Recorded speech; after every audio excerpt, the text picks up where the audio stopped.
All right, let's begin this morning with the ABS website. ABS website news. There are several stories trending on ABS website this morning, but we'll start with some few headlines that we have here. Anambra State government demolishes illegal structures at Oba, Onitsha.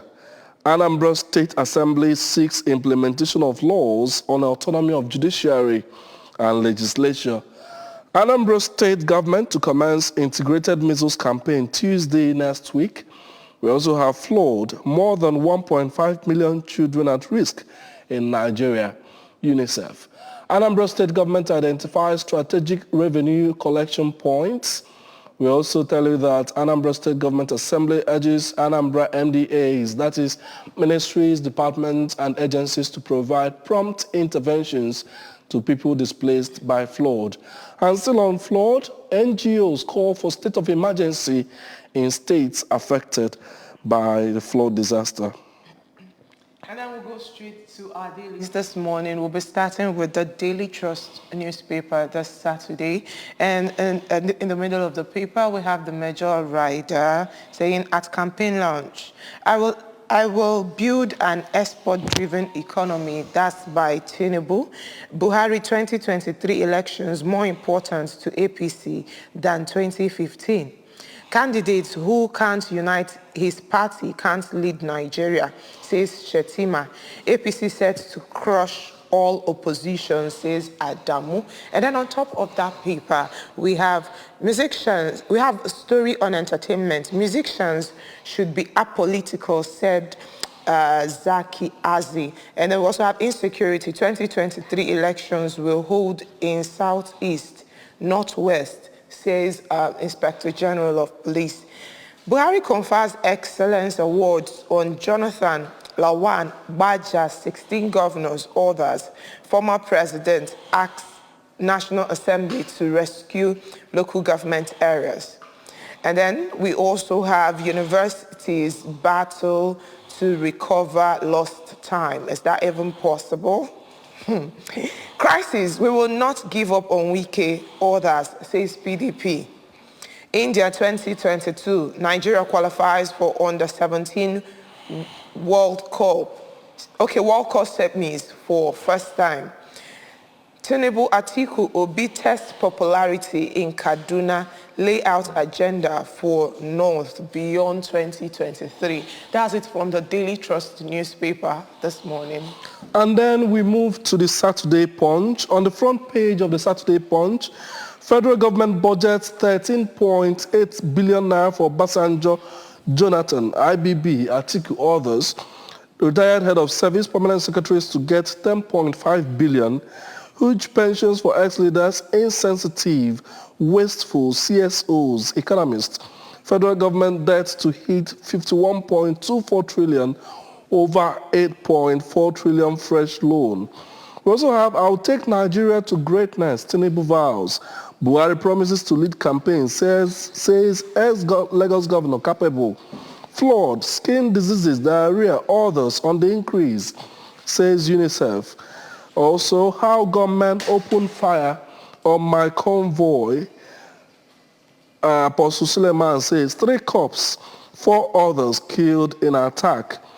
Sanwo-Olu almost denied second term ticket. We beg Tinubu chairman says.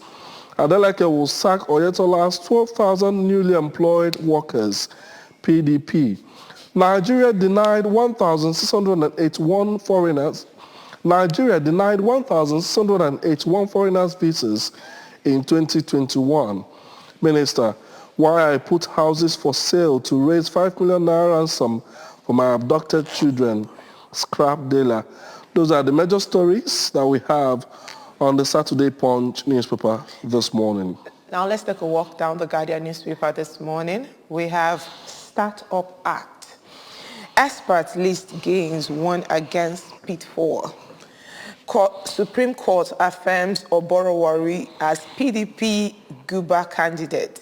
Nnamdi Kanu Council urges United States to sanction Buhari Malami.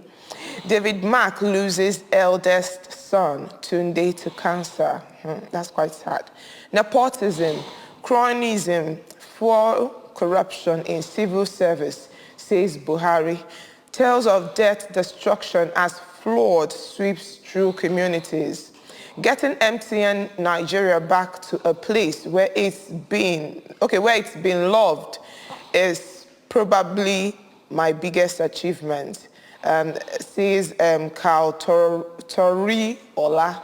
And then finally, we have an inside story on Aderonke Adeliyu. Says many women in higher position are not willing to pull the next woman up. I concur. All right, let's look at the Saturday Sun newspaper this morning. Flood in Jonathan's country home submerged. Sorrow, tears as flood sprays doom in Niger Delta communities. Pandef tells Buhari to visit Bayelsa Delta rivers. Opposition mounts against INEC chairman. Politicians are afraid Beavers plot to instigate senators for possible vote of no confidence. Option of calling for change of guard on card. Apostle Suleiman escapes death. 3 policemen, 4 others killed as gunmen attack Clarice convoy. We are working with presidency on political solution to free Kano. Mbazulika Amich says federal government policies pushing Igbo out of Nigeria. Ezeife. Ohaneze Afenifere Middle Belt Forum, others knock federal government. Tinubu unveils action plan, says no room for experiment. Osibanjo Amaechi, others shown APC, PCC inauguration, that is Presidential Campaign Council. Wike Umahi, 14 governors back federal government awards on projects. Hope not lost on reconciliation with Wike, others, PDP says. And finally, Ekiti State had a new governor on Sunday, and this story tells the expectations of Ekiti residents from the new government.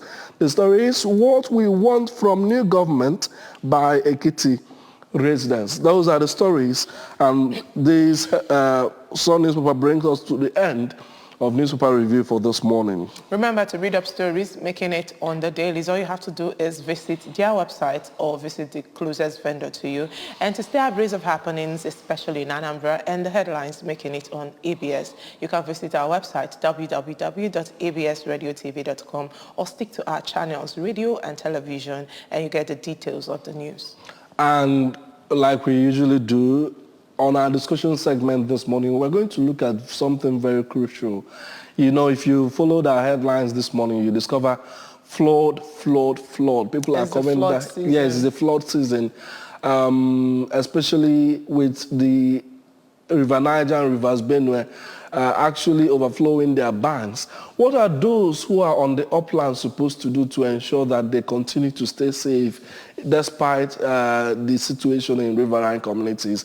That's a very important issue we'll be looking at on the program this morning. So stay with us as we hope that you learn one thing or two. We are sure you learn more than 2 things this morning, but just stay with us this morning as we bring you the discussion segment.